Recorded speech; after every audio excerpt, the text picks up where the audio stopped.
안녕하세요. 오늘은 미친 천재들이 이끌어가는 테슬라 군단의 비밀에 대해서 알아보도록 하겠습니다. 인공지능 자율주행 FSD 창시자인 안드레 카파시를 중심으로 이야기를 해보겠습니다. 제가 테슬라의 그 배터리 거장인 JB 스트라우벨의 기환이라는 영상 올려드렸는데요. 이 영상 정말 많이 봐주셨죠. 자, 그래서 이 스트라우벨 역시 그 테슬라에 있는 그 천재 중에 한 명입니다. 천재 엔지니어라고 말씀드렸죠.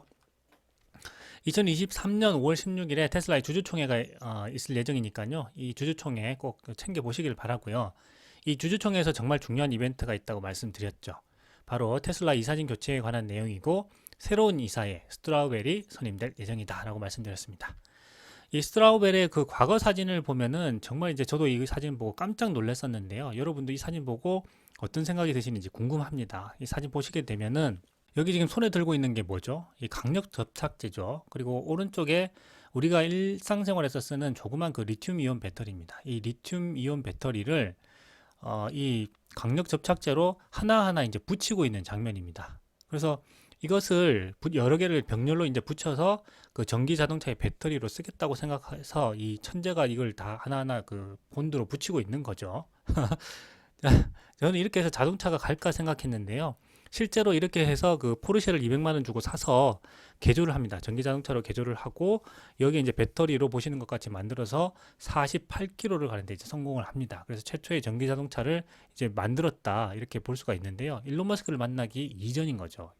그러면서 이 실리콘밸리에 있는 이 스탠퍼드에서 일약 그 스타로 등장하게 되는데요. 이런 천재들이 이제 테슬라에 모여 있게 되는 거죠. 자, 오늘은 안드레 카파시 이야기를 많이 할 겁니다. 안드레 카파시는 사실상 테슬라 자율주행 FSD 창시자라고 볼 수가 있습니다.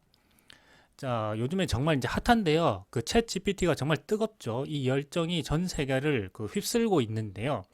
자, 이 챗 GPT의 그 오픈 AI가 이제 그 비영리 기관으로 있었는데 사실상 이제 영리 기관으로 이제 바뀌었다라고 볼 수 있을 것 같습니다. 여기에 창립자가 크게 보면 5명입니다. 첫 번째는 이 알트만이 있죠. 샘 알트만이 있고, 그 다음에 일리아 서스케소가 있고, 그 다음에 그렉 브로크만 있고, 안드레 카파시, 그리고 일론 머스크가 있습니다.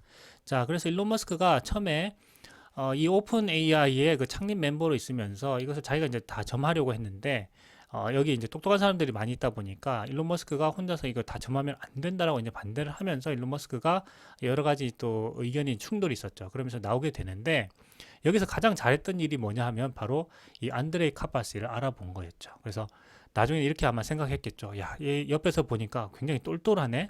얘만 데리고 가면 되겠다라고 이제 생각을 해서 실제 안드레이 카파시만 쏙 데리고 이제 나오게 되는데요. 그러니까 이제 샘 알트먼이 완전히 이제 화가 나게 된 거죠. 그래서 지금까지도 이렇게 서로 이제 눈에다가 레이저를 쏘는 그런 관계가 되었습니다. 이 핵심 인물을 데리고 나가 버렸으니까 얼마나 이제 화가 났을까요? 그렇죠? 그래서 둘이 이제 레이저를 지금도 이렇게 열심히 쏘고 있습니다. 자, 그래서 일론 머스크는 다 이뤘습니다. 자기의 목적을 달성을 했어요. 그래서 2017년도에 짐 켈러와 안드레 카파시를 데리고 나오는데요. 이 둘을 통해서 그 테슬라의 자율주행 시스템인 FSD를 만들어내는데 성공을 하게 됩니다. 자, 과거 영상 테슬라 위대한 FSD 자율주행의 힘이라는 영상에서 제가 설명을 다 드렸는데요. 궁금하신 분은 이 영상 찾아보시면 되겠습니다. 이 짐 켈러는요, 이 반도체의 신이라고 불리는 인물입니다. 그래서 테슬라 FSD의 그 하드웨어를 만들게 됩니다. 그래서 자율주행 그 컴퓨터를 만들게 되죠. 그리고 도조 슈퍼컴퓨터를 만들어서 이 FSD가 잘 돌아갈 수 있는 물리적인 환경을 이제 만들어주게 되었고, 이 위에다가 안드레 카파시가 이 FSD 소프트웨어를 만들어서 돌리게 되는 거죠. 그래서 이 자율주행 소프트웨어를 위한 하드웨어, 소프트웨어가 모두 이제 갖춰지게 되면서 이 테슬라의 FSD가 완성이 됐다, 베타 버전이 완성이 됐다 이렇게 보시면 될 것 같습니다. 그래서 이 당시가 짐 켈러와 안드레 카파시가 만난 2017년이 바로 테슬라의 운명적인 만남이 있던 해였다. 이렇게 보시면 될 것 같습니다. 자, 짐 켈러에 대해서 좀 설명 드려볼게요. 1958년생으로 지금 알려져 있고요. 여기 뭐 또는 59년생 돼 있는데 제가 알기로는 58년생으로 알고 있어요. 자, 그래서 AMD 수석 설계자였습니다. 반도체 회사의 수석 설계자였죠. 자, 그 이후에 어디로 가느냐? 바로 애플로 가게 됩니다. 그래서 2008년부터 2012년까지 애플의 수석 설계자인데요. 그 이후에 다시 이제 AMD 부사장으로 이제 가게 되죠. 부사장 일을 마치고 나서 2017년도에 테슬라의 부사장으로 오게 됩니다. 자, 일론 머스크가 데리고 오죠. 그래서 짐 켈러와 안드레 카바시 데리고 와가지고 FSD를 완성시키게 됩니다. 자, 그래서 2018년에 FSD 베타 버전이 이제 성공적으로 이제 완성이 됐고요. 그 이후에 이제 계속 이제 업데이트를 해왔죠. 그래서 2018년에 자기가 할 일을 이제 다 했다, 임무를 다 마쳤다 해서 이제 다시 인텔의 그 수석 부사장으로 갔다가 최근에는 스타트업에 있는 것으로 알려져 있습니다. 그야말로 반도체의 신이다, 이렇게 보시면 되겠습니다. 자, 그래서 이 반도체와 하드웨어를 만들어 주니까 그 위에 이제 안드레 카파시가 자기가 소프트웨어를 이제 얹으면 되겠죠. 그렇게 해서 이제 만들어냈고 신경망 네트워크 훈련을 통해서 훌륭한 그 소프트웨어를 만들어냈습니다. 안드레 카파시에 대해서 좀 알아볼게요. 1986년생입니다. 체코슬로바키아에서 태어났고요. 그 이후에 이제 토론토로 가족들이 이제 이주하게 됩니다. 그래서 2009년에 토론토 대학교에서 이제 그 컴퓨터 과학 및 물리학 학사 학위를 마치게 되고요. 여기서 이제 기본적으로 수학도 이제 배우고 해서 이제 기본적인 어떤 이제 공학에 대해서 배운 다음에 이제 브리티시 컬럼비아 대학교로 갑니다. 거기서 이제 석사 학위를 마치게 되는데 거기에서 시뮬레이션과 이제 머신 러닝에 대해서 배우게 돼요. 자, 이후에 이제 천재들이 모여 있는 천재들의 산실인 바로 스탠포드로 가게 되죠. 거기서 그 인공지능 분야에서의 그 거장인 페이페이 그 교수 하에서 이제 박사 학위를 시작하게 되는데요. 여기서 이제 앞에서 이제 머신러닝에 배웠다면 여기서 신경망 훈련에 대해서 이제 배우게 됩니다. 바로 딥러닝 모델에 대해서 이제 배우게 된 거죠. 자, 그 이후에 이제 이 천재가 완전히 이 분야에서 이제 두각을 드러나게 되면서 자기가 여기에 새로운 그 강좌를 만들기도 해요. 그래서 여기서 굉장히 유명한 이제 강좌를 만들게 되었고 여기서 눈에 띄다 보니까 이제 오픈 AI의 창립 멤버로 참여하게 되는데요.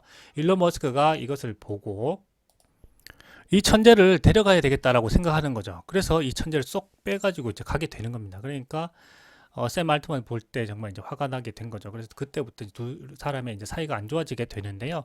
그 정도로 이제 안드레 카파시가 이 분야에서 이제 천재다, 이런 거를 우리가 알 수가 있습니다. 자, 그래서 이제 양력을 좀 세밀하게 좀 살펴보면요. 2005년부터 2009년까지 여기 나오죠. 배처러스 디그리는 이 토론토 대학에서 하게 됩니다. 그래서 이제 더블 메이저를 하게 되는데 이 컴퓨터 사이언스 피직스 하게 되고 마이너로는 매스를 하게 됩니다. 자, 그리고 나서 이 브리티시 컬럼비아 대학으로 갔다고 말씀드렸죠. 거기서 이 시뮬레이션 하는 거에 대해서 이제 배우게 되고요. 이 머신러닝, 그 로보틱스, 로봇공학의 그 머신러닝 하는 것을 배우게 됩니다. 그래서 여기서 이제 큰 꿈을 갖고 내가 갈 곳이 있다라고 생각해서 이제 스탠퍼드로 가게 되고요. 여기서 이제 페이페일리 교수 하에서 이제 박사학위를 받게 되는데 여기서 아까 말씀드린 대로 이제 머신러닝에서 한 걸음 더 나가서 이제 딥러닝을 이제 배우게 되는 거죠. 자, 그래서 여기서 이제 두각을 나타내니까 이제 오픈 AI의 그 창립 멤버로 가게 되는데 이 오픈 AI 창립 멤버에서 일론 머스크가 나오면서 이 안드레 카파시를 데리고 테슬라로 가자 해서 이제 손을 잡고 나오게 됩니다. 그래서 손을 잡고 나와가지고 이 테슬라의 자율주행 소프트웨어를 베타 버전을 이제 만들게 되는 것이죠. 자, 이 안드레 카파시가 정말 대단한 인물입니다. 그리고 짐 켈러도 정말 대단한 인물이고 이 반도체의 신과 인공지능의 신이 이제 둘이 만나가지고 테슬라의 소프트웨어를 만들어내게 되는데요. 이 안드레 카파시는 아까 말씀드린 86년생인가요? 그렇고 이제 짐 켈러가 58년생이니까 거의 뭐 삼촌하고 조카 정도 되는 거죠. 이 둘이 잘 만듭니다. 죽이 잘 맞아가지고 훌륭한 소프트웨어를 만들어냈는데요. 이 안드레 카파시 같은 경우는 소프트웨어 2.0 시대라는 것을 이게 명명을 하게 됩니다. 자기가 새로운 이름을 또 지었어요. 그래서 인공지능이 2010년대부터 그 굉장히 크게 이제 발전을 하게 되는데 사실 우리는 이제 주위에서는 실감을 하지 못했죠. 왜냐하면 이게 연구소와 기업체에만 있었거든요. 그런데 이것이 이제 일반 사람들에게까지 나온 것이 그 최근의 일입니다. 즉 테슬라의 그 자율주행 소프트웨어 그리고 오픈 AI에서 내놓은 그 챗 GPT가 이 사실상 사람들에게 이 나오게 된 그 인공지능 실감할 수 있는 그런 인공지능이라고 보시면 될 것 같고요. 그러기 이전에는 정말 이제 엄청나게 이제 2010년도부터 발전 속도가 굉장히 빨라지게 되는데 연구실에만 있었기 때문에 이제 우리는 알지 못했다. 그러나 이것을 이 발전을 이끈 이런 천재들이 실리콘밸리에 있었다. 이렇게 보시면 될 것 같습니다. 그래서 안드레 카파시 같은 경우에는 2010년대 초반부터 이 소프트웨어의 급격한 이 발전이 이루어지게 되는 이 시기를 2.0 시대라고 이제 명명을 하고요. 여기에 대한 세부적인 내용을 보게 되면 과거에는 이제 연역적인 방법입니다. 어떤 위에서 아래쪽으로 내려오는 방법이라면 이제 이것은 이제 개별적인 사례에서 위로 올라가는 이제 바텀업 방법이다. 이렇게 이야기하고 있죠. 그래서 소프트웨어 1.0 시대 안에는 인간이 직접 이제 그 코딩을 했었죠. 그래서 인간이 논리를 만들고 조건을 주면은 그것에 따라서 이제 결과를 도출하는 시대였는데, 이제는 그것이 아니라는 거죠.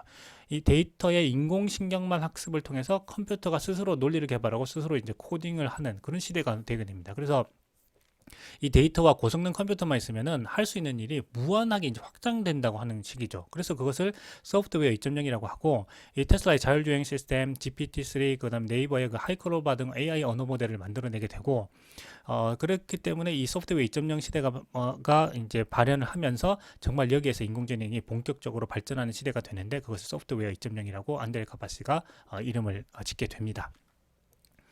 자, 그래서 테슬라의 자율주행 그 디렉터로 있었던 이 안드레 카파시가 2018년 어느 인공지능 컨퍼런스에서 그 소프트웨어 2.0의 개념을 제시를 했습니다. 이름을 만들어낸 거죠. 자, 그래서 새로운 소프트웨어 디자인 방식입니다. 그래서 사전에 그 도메인 지식을 바탕으로 해서 시스템 설계에 맞게 스택을 구축하는 탑다운 방식이 아니고요. 여기에서 이제 벗어나서 그 데이터 세트를 축적해서 인공지능 신경망을 통해서 그 계속해서 이제 학습을 시키게 되는 거죠. 그래서 그 자기가 가지고 있는 인공지능 모델을 최적화시키는 방향으로 가게 되는데, 그것이 바로 이제 소프트웨어 2.0 방식의 주요 방법론이다, 이런 내용입니다. 그래서 이 발전 속도를 보게 되면, 이 그래프를 보시게 되면 갑자기 기하급수적으로 이제 올라가게 되죠. 그러면서 소프트웨어 2.0 시대가 열렸고, 이렇게 함으로써 인공지능과 관련된 많은 산업들이 발전하게 됐다, 이렇게 보시면 되겠습니다. 자, 그렇게 함으로써 이제 테슬라의 자율주행 소프트웨어인 FSD 베타가 완성이 되게 되는데요.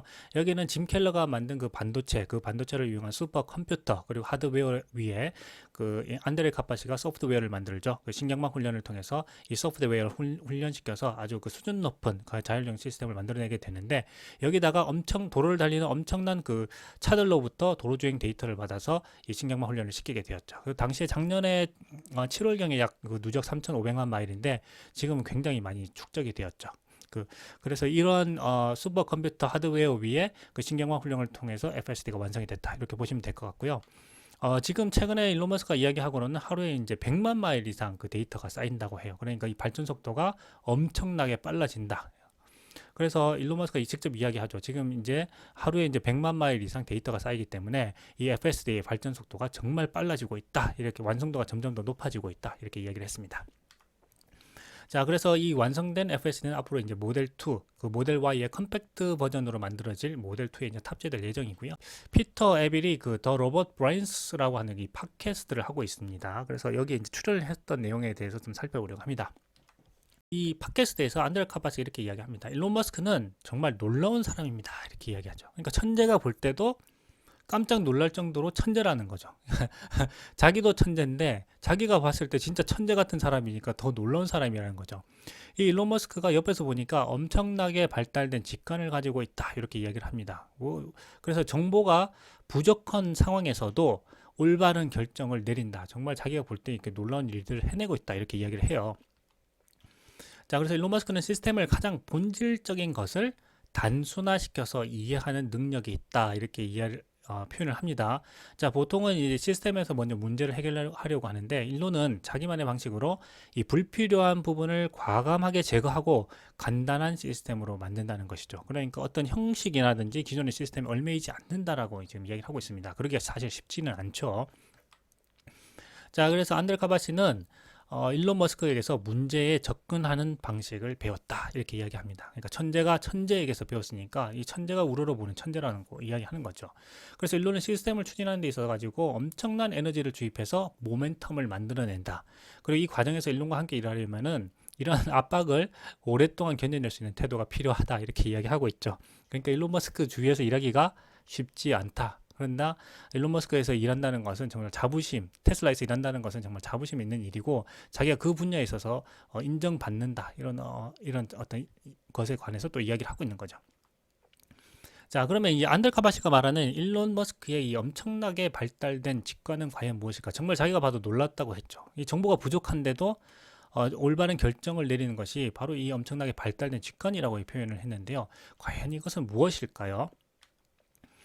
자, 이 테슬라가 이 결정적으로 인공지능 이 자율주행 분야에서 그 FSD를 완성하게 된 계기가 있는데요. 바로 그것은 퓨어 비전 시스템입니다.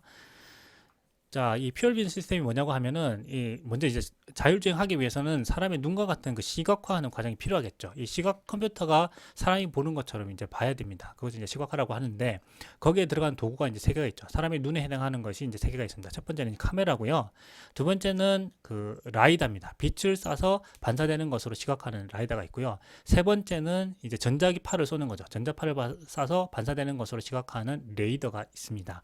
자, 이 세 가지가 있었는데 일찌감치 이제 라이더는 테슬라에서 뗐어요. 왜냐하면 너무 비싸니까요. 그래서 레이더하고 이제 카메라로 가지고 시각화를 하고 있었는데 여기서 테슬라는 과감하게 그 레이더를 제거하게 됩니다. 그래서 카메라로만 들어오는 정보를 가지고 시각화해서 자율주행을 하겠다라고 하는 이 퓨어 비전 시스템을 만들어내게 되는데 이 과정에서 사실 엔지니어들이 많이 걱정을 했어요. 그러면서 정말 떼야 되느냐 말아야 되느냐 하는 부분에 있어 가지고 서로 이제 갈등을 하고 또 어떻게 해야 될지 뭐 고민이 되는 큰 고민이죠. 사실상 이 큰 고민이 되는 단계가 있었는데 일론 머스크가 과감하게 레이더를 제거하고 우리는 퓨어 비전 시스템 카메라로만 간다라고 직관으로 결정을 하게 되는데 그것으로 인해서 테슬라의 그 자율주행 시스템이 더 발전하고 원가를 절감하게 되는 그 혁신적인 계기가 있었습니다. 자, 앤드레 카파시가 이걸 옆에서 보고 깜짝 놀라게 된 거죠. 이 엄청나게 놀라운 직관으로 정보가 부족한 상태에서도 올바른 결정을 한다는 것에 대해서 깜짝 놀라고 일론 머스크가 하는 문제에 접근하는 이 방식을 배우게 됐다 이렇게 이야기를 하고 있죠. 자, 그래서 이제 말로만 하면 어렵기 때문에 한번 이 화면을 보시게 되면은 왼쪽이 이제 라이다로 만들어내는 것입니다. 라이다 같은 경우에는 빛을 쏴서 반사되는 빛으로 이 주위에 그 시각화를 하는 겁니다. 그래서 컴퓨터가 보게 되면 이런 형태로 이제 보게 되게 되는 거죠. 그래서 이제 정밀도는 높지만 이 가격이 굉장히 비쌉니다. 그래서 한 대에 한 8천만 원 이상 가기 때문에 이 라이다 하나 붙이고 그다음에 레이더 붙이고 시각화는 카메라 몇 개 붙이고 나면 차값이 2억이 이제 넘어간다고 해요. 자, 그러니까 이것을 일반 대중이 이제 사는 그 차량으로 출시하기가 굉장히 좀 어려운 거죠. 자, 오른쪽에 이제 보시게 되면은 이제 레이더입니다. 레이더는 전파를 쏜다고 했죠. 그래서 전파를 쏴서 반사되는 빛으로 시각하게 되면 이제 오른쪽과 같은 이런 화면으로 컴퓨터가 이제 볼 수 있게 되는데요.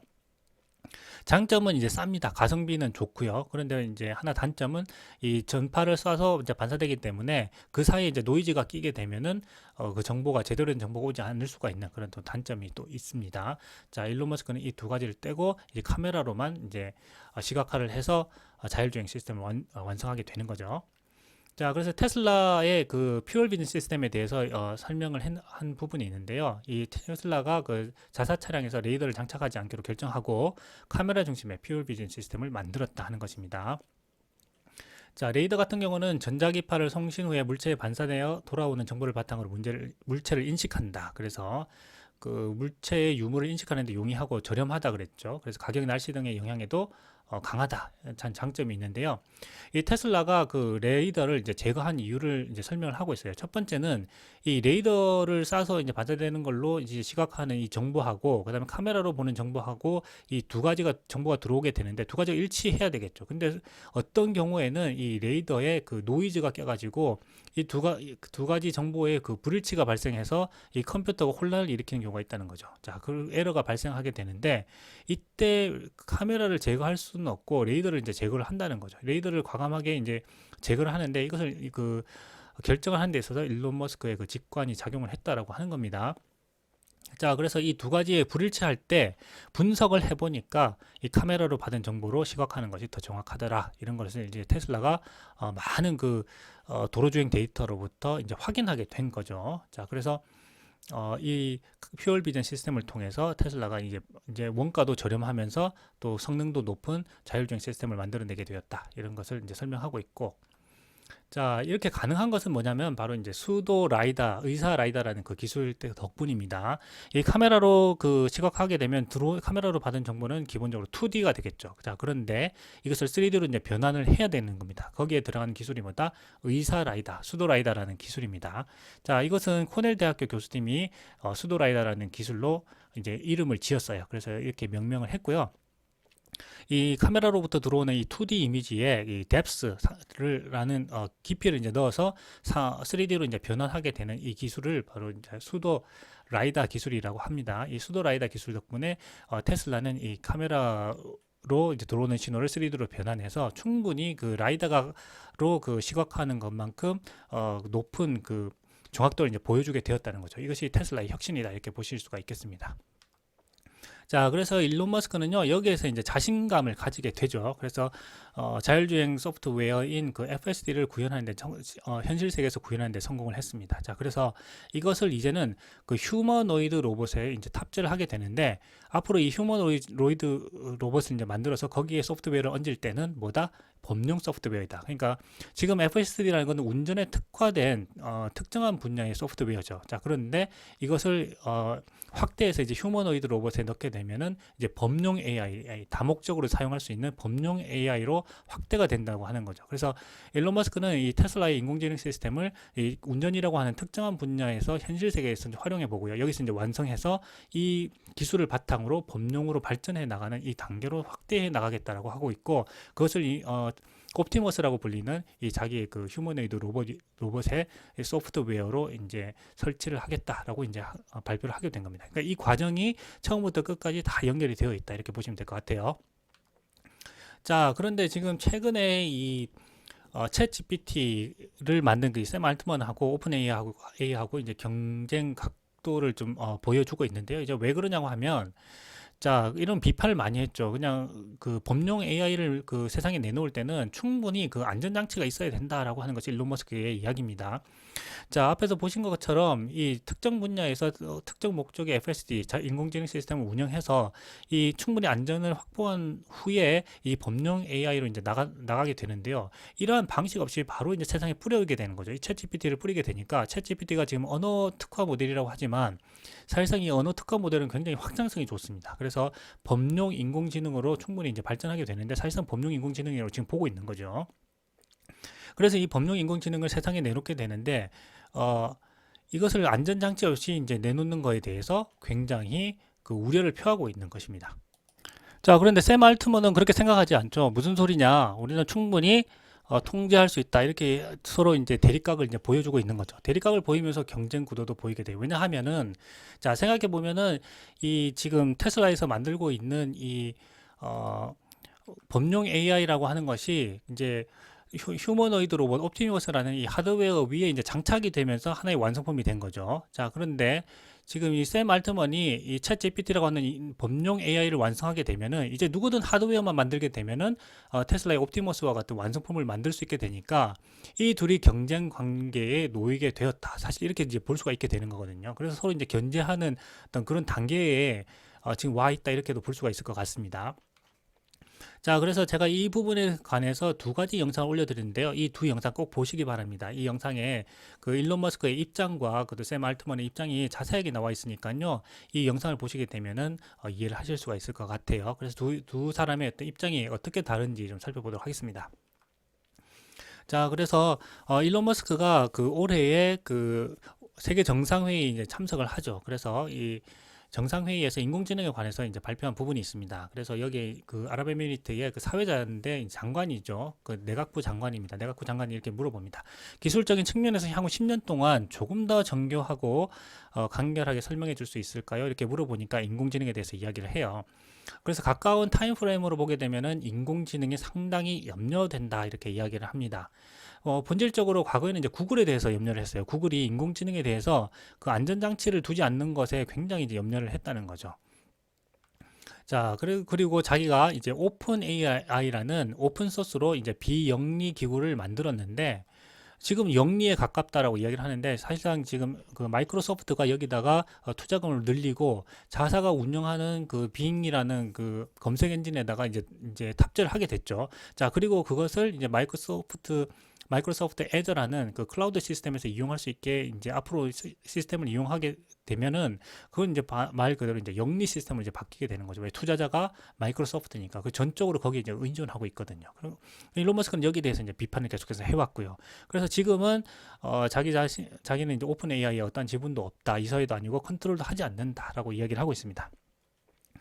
자, 그래서 챗 GPT는 사람들에게 인공지능이 어떻게 발전할지를 잘 보여주고 있는 것 같다라고 이야기했고요. AI는 상당한 기간 발전되어 왔다. 아까 제가 말씀드린 것처럼 2010년대 소프트웨어 2.0 시대가 이미 시작이 됐다라고 하는 거죠. 그때부터 연구실에서 굉장히 이제 발전을 했는데, 사람들하고의 그 인터페이스가 없었다라고 하는 것은 이제 사람들에게, 일반에게는, 대중에게는 공개가 되지 않았다, 이런 이야기인 거죠. 자, 그런데 챗 GPT가 한 일이 뭐냐? 그것은 바로 이 연구실에만 머물러 있던 이런 인공지능을 사람들이 이용할 수 있도록 그 유저 인터페이스를 만든 일이라고 하는 거죠. 일반 사람들도 이러한 인공지능을 이용할 수 있는 시대가 되었다라고 하는 것을 이야기하고 있는 겁니다. 드디어 이제 오픈이 된 거죠. 그런데 일론 머스크는 생각하는 겁니다. 이 연구실에 뒀던 이유는 사실상 AI를 잘 통제하기 위한 그런 절차를 마련하기 위한 기간이 필요했기 때문이다라고 이야기합니다. 자, 어떤 기술이든지 잠재적으로 위험이 있다. 비행기, 기계, 자동차, 약같이 우리 생활에 굉장히 편리한 것이지만 이런 것들이 잠재적으로는 다 위험이 있다고 이야기하는 겁니다. 그렇지만 여기에 대해서는 통제할 기구를 갖고 있기 때문에 그 위험을 우리가 통제할 수 있다는 겁니다. 자동차, 비행기, 약 등에 대해서 사람들을 보호하기 위한 이런 통제 기구가 있기 때문에 우리가 이런 것들을 사람들에게 이롭게 사용할 수 있다. 이렇게 이야기하고 있죠. 자, 그런데 AI는요, 정말 우리가 상상하는 것 이상으로 사회의 영향력을 더 크게 발휘할 것이다 라고 이야기합니다. 비행기나 자동차나 약보다도 훨씬 더 인간에게 영향력을 많이 미칠 것이다, 크게 미칠 것이다, 이렇게 이야기합니다. 자, 이 AI를 규제하는 것은 AI의 발전을 좀 더디게 할 수는 있겠지만 장기적으로 보면 그것이 더 좋다고 생각한다 라고 이야기했고요. 여기서 어려운 거는 정부라는 기관이 사실상 이 인공지능에 대한 전문가가 아니기 때문에 이것을 규제하기가 좀 어려운 일이 있다, 이렇게 이야기하고 있고요. 한번 더 상상해 보라고 합니다. 비행기, 자동차 이런 것들이 규제되지 않는다면 어떤 세상이 펼쳐질 것으로 생각이 되느냐 한번 상상해 보자 라고 하죠. 자, 그래서 비행기 사고도 날 것이고 어떤 제조업자들은 이러한 규제가 없기 때문에 절차를 무시하고 그런 위험한 제품들을 만들어낼 것이다 라고 이야기합니다. 그래서 많은 사람들이 이런 위험에 처하게 되고 어려운 일을 겪게 되면서 슬퍼할 수도 있다. 그래서 안전을 위해서 규제 기관을 꼭 만들어야만 된다, 이렇게 이야기하고 있죠. 자, 그래서 지금은 오히려 자동차로 이동하는 것보다도 상업 항공을 이용하는 것이 훨씬 더 안전하다. 왜냐하면 규제를 철저하게 하기 때문이죠. 자, 그리고 자동차도 굉장히 안전해졌다. 왜? 안전벨트가 의무화되었기 때문이다. 그래서 자동차 회사의 안전벨트를 만들도록 규제하는 데만도 거의 시간이 많이 걸렸다고 하는 거죠. 그렇지만 이 규제 기간을 둬서 안전벨트를 만들도록 의무화하고 규제를 하다 보니까 이제는 훨씬 더 이제 안전성이 이제 높아졌다, 이런 이야기 하고 있습니다. 그래서 규제 당국이 안전벨트를 의무화했고 자동차 안전을 더욱 향상시켰다. 이것은 에어백도 마찬가지다라고 이야기하고 있죠. 자, AI는 위험을 동반한다, 핵폭탄과 같다라고 표현합니다. 그만큼 영향력이 크고 위험성이 크다라고 이야기하고 있죠. 자, 그래서 AI에 대해서 염려할 필요가 있고 규제해야 될 필요가 있다. 사람들에게 미치는 위험을 대비를 해야 된다, 이렇게 이야기하고 있습니다. 자, 그러면 샘 알트먼 이야기도 좀 들어봐야 되겠죠. 이 샘 알트먼을 인터뷰한 내용에 자세한 또 자신의 생각과 철학을 이야기하게 되는데요. 사실 자기가 조심스러운 건 맞다, 이렇게 생각하는 거죠. 그렇지만은 이런 제품을 실험실에서만 수행하는 것은 효과가 없다고 생각한다. 이 놀라운 인공지능 시스템을 세상에 내놓아야 된다라고 이야기하는 거죠. 실험실에만 있으면 의미가 없다는 겁니다. 샘 알트먼이 생각할 때는요. 자, 걱정할 일들이 분명히 있다. 대규모 허위 정보에 이용될 수도 있고, 그 다음에 컴퓨터를 작성하는데 어떤 사이버 공격에도 이용될 수가 있다. 이런 코딩 같은 것도 이제 다 해주기 때문이죠. 그래서 여기에 대해서 일단 이 인공지능이라는 이 챗GPT라는 시스템을 사회에다가 이제 오픈을 하고 나서 여기에 대해서 사람들과 이제 앞으로 이제 많은 이야기를 할 것이다라고 이야기하고, 또 사회가 이 인공지능 시스템에 적응할 시간이 필요하다고 생각한다라고 하고 있죠.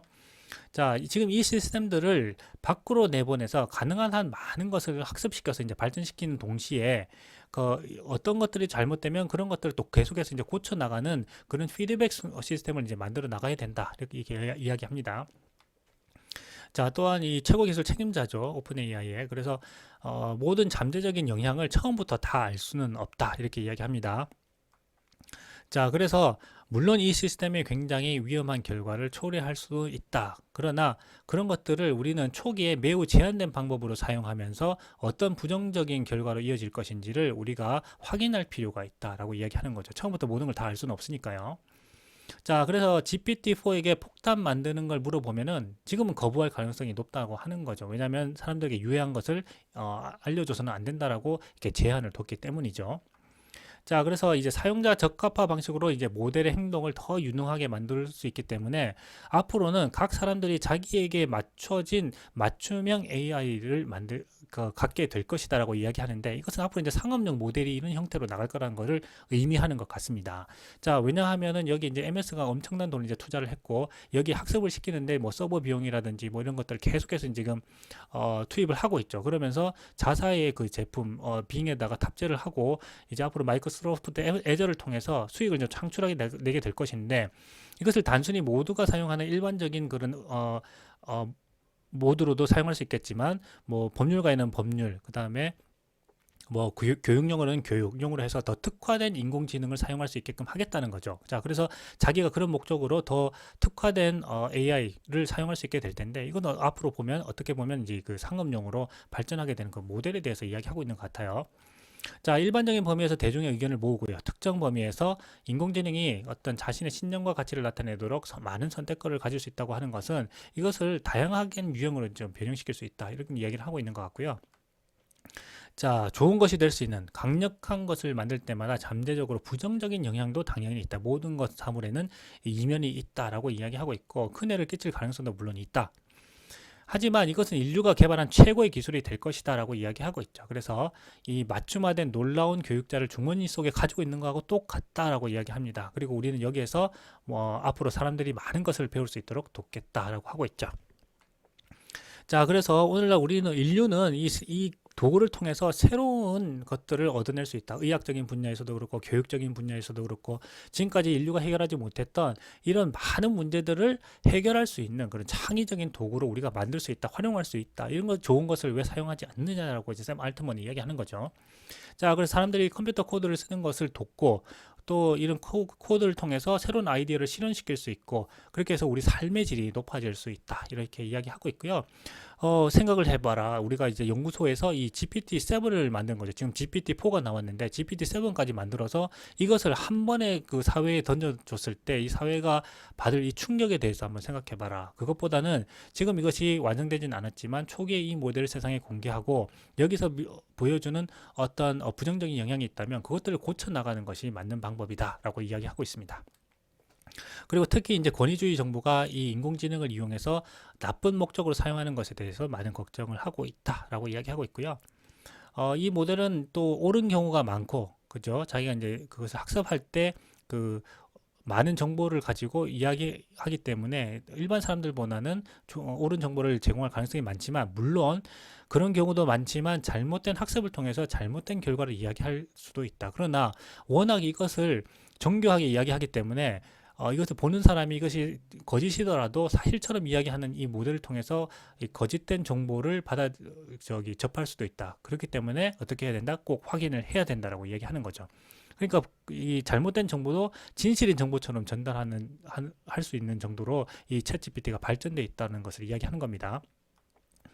자, 그리고 이 챗GPT는 단순히 데이터베이스 역할을 하는 것이 아니라고 이야기하고 있죠. 그래서 이것은 추론하는 능력에 더 가깝도록 훈련시키고 있기 때문에 이 추론 엔진으로서 활용하는 것이 의미가 있지, 데이터베이스로 그냥 저장해 놓는 것은 의미가 없다라고 이야기하고 있는 겁니다.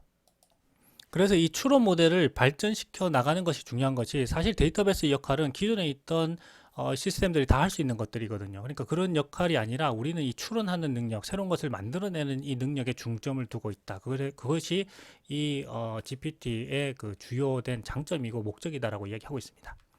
자, 그래서 지금 우리가 보고 있는 것은 이 기술 궤도의 처음 시작점이다라고 이야기하고 있는데요.